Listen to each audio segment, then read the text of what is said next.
9 de la mañana, Gobierno de la Mañana, jueves 23 de junio, año 2022.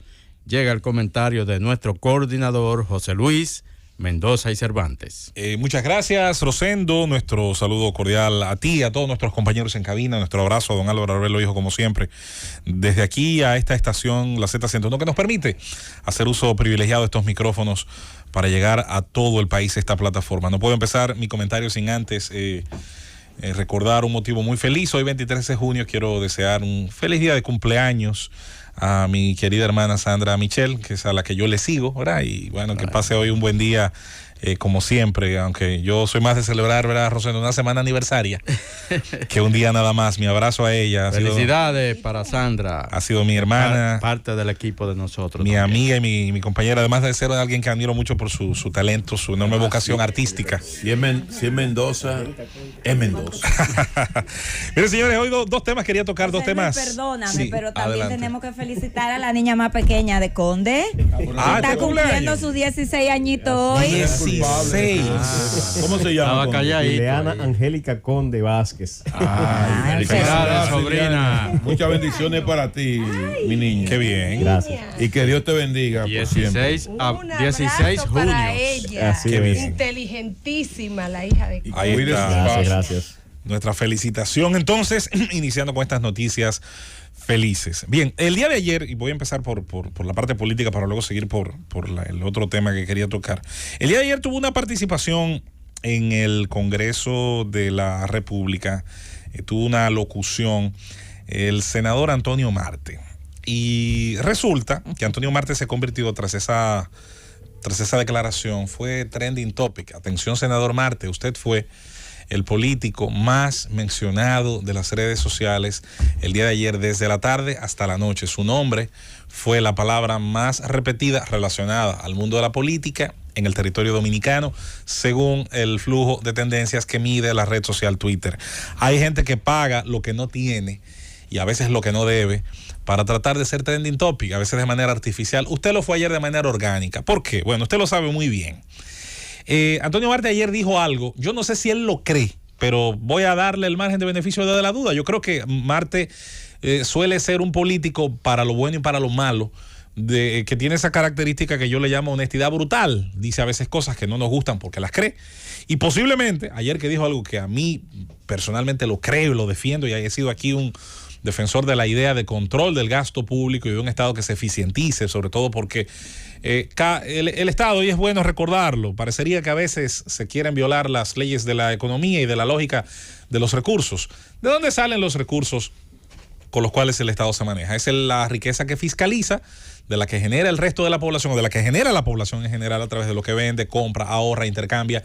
Y cuando no lo saca de lo que fiscaliza, de los impuestos, entonces lo toma en deuda a nombre de esos mismos contribuyentes que luego con sus impuestos, a través de figuras como son los impuestos a los combustibles y otras figuras de los tributos, entonces se paga esa deuda. Definitivamente todas las salidas van al contribuyente. Una tercera salida, que siempre hemos dicho, es la emisión monetaria, y si esta no se hace de manera adecuada con la creación de bienes y servicios, entonces genera inflación, que al final también es una especie de impuesto a la generación de riqueza. Así que, teniendo claro esto, ayer en esa locución habló sobre el tema de la nueva provincia. Y Antonio Marte dijo que no estaba de acuerdo, que este país no podía seguir agregando nuevas nóminas, que el Estado no podía seguir cargando con más costos. Y no solamente eso, se atrevió a decir algo en lo que yo también creo, y otras veces desde hace mucho tiempo hemos defendido, que algún día nuestro país deberá estudiar. No sé si es el momento, no creo que este grupo quizás que está actualmente activo en política vaya a romper una lanza en ese sentido, pero la República Dominicana, que tiene un sistema legal centralizado, que no existe el federalismo en nuestro país, bien pudiera tener, como tienen otras naciones de nuestro continente, un Congreso de unicameral. De hecho, ya ocurrió en la historia dominicana, ya hubo un Congreso unicameral, y esto ocurre en naciones donde el Senado, por ejemplo, no cumple la función de los países grandes, países de grandes extensiones territoriales, donde las divisiones políticas primarias, llámense estados, provincias o departamentos, tienen verdaderos niveles de gobiernos autónomos, incluso pueden tener hasta legislaciones en aspectos tributarios y en otras en otras situaciones distintos donde no hay una uniformidad del dibujo legal.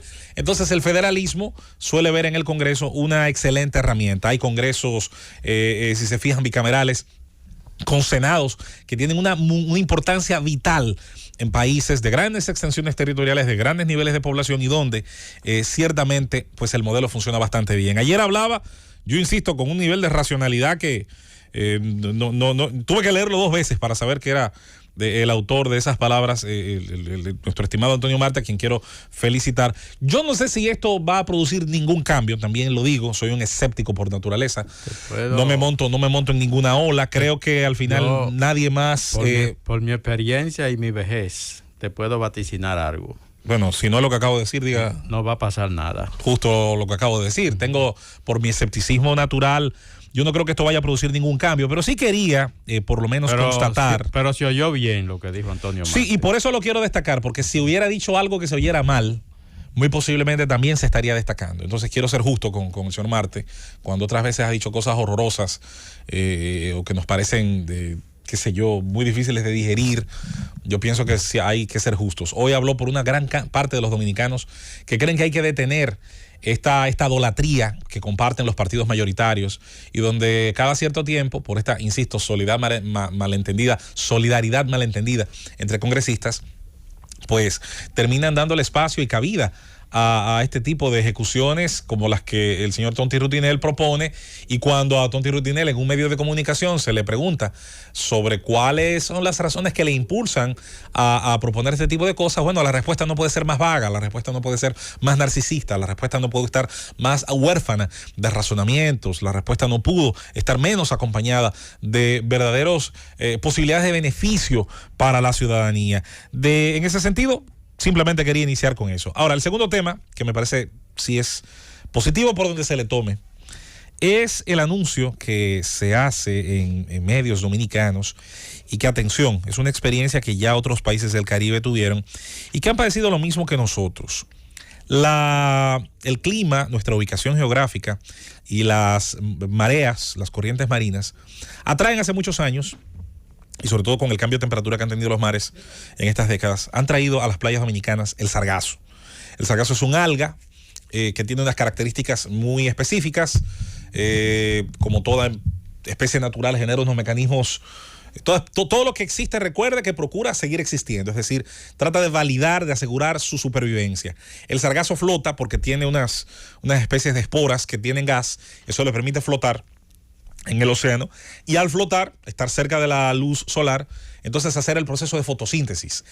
Hacer ese proceso y generar ese ciclo natural hace que el sargazo, entonces, como toda especie, pues tenga una cantidad de sustancias que luego, una vez se han hecho investigaciones, una vez se han hecho pruebas de laboratorio, se ha descubierto qué puede hacerse con el sargazo. Y ahí es donde entra la economía del conocimiento. Hay una empresa llamada Origin by Ocean, es de Finlandia. Tenía que ser de un país donde hay una enorme calidad en el gasto educativo, donde los recursos humanos, una vez salen de ahí formados, pasan a un mercado que es bastante productivo por las ideas que genera, y donde hace muchos años marcas de aparatos celulares que nosotros utilizamos como Nokia, entre otras marcas finlandesas, pues entraron al mercado, y entraron al mercado con mucho éxito. Es un país que, pese a su población relativamente escasa, pues ha tenido importantes aportes al mercado global. Bueno, esta empresa inició operaciones en el país para exportar sargazo desde las playas de Punta Cana hacia una planta en Finlandia, donde llega el sargazo, las toneladas que sacan de las playas dominicanas, y comienza un procesamiento, o bioprocesamiento, como usted lo decida llamarle, y donde el sargazo termina siendo materia prima. ¿Dividen para qué? Industria alimentaria e industria cosmética. La industria cosmética, que suele utilizar materias primas que están más relacionadas al mundo del agro, de la propia naturaleza silvestre, de lo que la gente se imagina. El ámbar gris, esa famosa sustancia que resucitan las ballenas y que vale muchísimo dinero, lo vale porque la industria del perfume, por ejemplo, utiliza sustancias que están dentro del ámbar gris como fijadores de los olores, y por eso el que encuentra un pedazo de este asunto, que pudiera ser bastante, hay que decirlo, nauseabundo en su estado natural, sin embargo, está encontrando algo más valioso que el oro, tal vez incluso en su propio peso específico. Este anuncio que hace esta empresa es interesante porque, además de tener ya colaboradores internacionales y dominicanos, hay una segunda etapa, se anuncia, donde ya no solamente que va a empezar un proceso de recolección de esta alga, es que vendría al país una planta ya in situ, colocada aquí, que estaría generando entonces las condiciones para que esa recolección ya no fuera solamente en las playas de Punta Cana, que claro está, por la demanda extraordinaria de turismo que tienen, han generado la necesidad de mercado para que esto aparezca. Ahora yo quiero agregar a este excelente anuncio que a mí me encanta, la siguiente anécdota. Ya teníamos una experiencia en el Caribe que debía ser imitada. En el año 2018, un ingeniero industrial jamaiquino, no recuerdo su nombre, fundó una empresa. ¿Y fundó una empresa a partir de qué? De la investigación. Jamaica no es un país que nosotros muchas cosas debamos envidiar. Incluso es un país que tiene ahora mismo una situación social muy complicada por la delincuencia, la violencia. Algunas partes de Kingston, lo ha dicho aquí Rosendo varias veces en las noticias internacionales. Grandes problemas de narcotráfico. Terrible. ¿Tú te acuerdas de Dudus? Claro. Controlaba parte de Kingston. Yo fui a Jamaica en el año de 1983, acompañando una delegación. Yo creo que es la única vez que un mandatario dominicano ha visitado a Jamaica en una misión oficial. Salvador Jorge Blanco. Fuimos a Jamaica y de ahí fuimos a Haití. Era Jean-Claude Duvalier, el dictador haitiano, el jefe en Haití todavía. Y cuando fuimos a Jamaica, en el hotel en Kingston, que íbamos a salir los periodistas a dar una vuelta, andábamos una delegación de periodistas, el consejo fue que no nos alejáramos del hotel, porque era muy peligroso. Definitivamente, tengo un amigo también que trabajó... El consejo de empleados del hotel. Así es, tengo amigos que trabajaron para multinacionales allá y me contaban historias que a uno le horrorizaban, sobre todo Jamaica, que vivió también un importante auge del turismo en su momento. Entonces, ¿qué pasó en Jamaica con el sargazo? Hace 4 años, un ingeniero industrial de esa nación primero descompuso en laboratorio esta alga y descubrió que tenía las mismas condiciones de forraje que es con las que se utiliza el pienso, por ejemplo la pangola o diferentes especies que se utilizan para alimentar ganado. Y ya en esa época comenzó un proceso de recolección de las playas de Jamaica del sargazo. Incluso se calculó cuál era más o menos el volumen en metros cúbicos que llegaba al año, creo que 22 millones de metros de sargazo llegaban a las playas, y por lo tanto el potencial que tenía esa empresa. ¿Y saben en qué convertía ese caballero el sargazo? Jamaica tiene, al igual que tienen algunas islas del Caribe como nosotros, una ganadería. Una de las ganaderías más importantes de Jamaica es la caprina. Y gran parte del forraje con el que se alimentaba a las cabras jamaiquinas tenía que importarse, comprarse fuera con todos los elementos de precios de mercado que genera todo producto de importación. Bueno, de buenas a primeras apareció una empresa que comenzaba a suplir forraje con condiciones extraordinarias en nutrientes, y eso, señores, nos deja una lección muy sencilla. Lo que para algunos es basura, para otros es riqueza. ¿Qué media la producción de algo que es desecho, basura, molestoso? ¿Qué lo convierte en riqueza? Una idea, una fórmula, que luego puede ser convertida en una maquinaria o en un proceso industrial. Ciertamente hay que insistir, y yo quisiera que esa fuera la reflexión. Si lo hizo un ingeniero jamaiquino, yo no tengo ninguna duda de que los recursos humanos dominicanos están en capacidad similar, igual o hasta superior de lograr cosas similares. Ahora, ¿qué ha faltado muchas veces aquí? Los incentivos. ¿Qué ha faltado muchas veces aquí? La conversión de nuestras universidades y sus laboratorios, sus equipos de trabajo, en generadores de ideas que producen riqueza, las patentes. Ha sido tal, señores, la construcción de un modelo de generación de riqueza a partir de las universidades, investigación, innovación y desarrollo en términos industriales y comerciales, que ya hay una correlación entre las grandes empresas y muchas universidades, y no hablo solo de Estados Unidos, donde ya está perfeccionado ese sistema, que termina el mecenazgo de esas grandes empresas, convirtiéndose en la principal fuente de financiación de las universidades, ya donde ni siquiera la colegiatura. De hecho, donde se produce ese fenómeno, crece el número de becas, se da de manera natural. ¿Por qué? Porque la universidad puede sacrificar parte de los ingresos vía colegiatura y tratar de salir a buscar a ¿quiénes? al recurso humano de mejor rendimiento académico, que son los estudiantes de mejores rendimientos en diversas materias y contenidos, para luego terminar en esas universidades, generando a través de la investigación estas tesis, estos trabajos, estas ideas, y esto convertirse luego en recetas que se le venden, que se le conceden a través de pagos importantes a industrias, a empresas, que luego terminan convirtiendo esto en ¿qué, señores? En productos que satisfacen de manera más eficiente nuestras necesidades. Y esto...